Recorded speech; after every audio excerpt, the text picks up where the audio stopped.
There is unwavering support tonight for an activist from Rochester who faced a federal judge for his alleged role in a standoff in Nevada.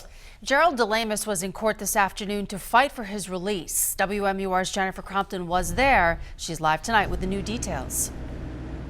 Well, so many supporters showed up that an overflow courtroom was opened with a live video feed. Supporters cheering as some of Jerry DeLamus' friends, including state representatives, testified that he's a patriotic, peaceful man, hoping that a judge will decide to let him out of jail until his case is heard.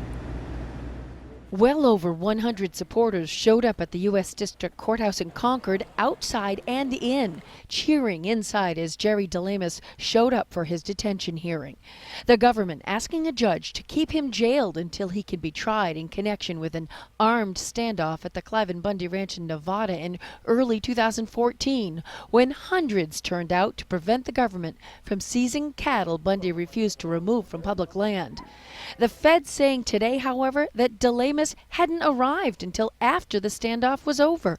The government implies that DeLamus is dangerous because he drove there with guns, including a .50 caliber sniper's rifle, and claims he publicly stated intentions to use deadly force as he saw fit to fight the, quote, lawless government. Really, the main reason they arrested Jerry, the only reason, is to send a message to me and all my friends to don't try this. That's really why they're doing it. If people have strongly held opinions and act on them, and that's a problem, well, then everybody in the gallery today in both courtrooms is in trouble. Among the crowd of supporters that stood with DeLamus' wife Susan on the courthouse steps, several fellow state representatives, 3 that testified, along with a neighbor who describes herself as a Bernie supporter, calling Jerry DeLamus an honorable patriot who would not harm anyone, that should be allowed to return home until his case is heard. I don't see Jerry dangerous at all. No, I mean, I've known Jerry for 13 years, and he's kind, he's calm, he's talked me down from things before.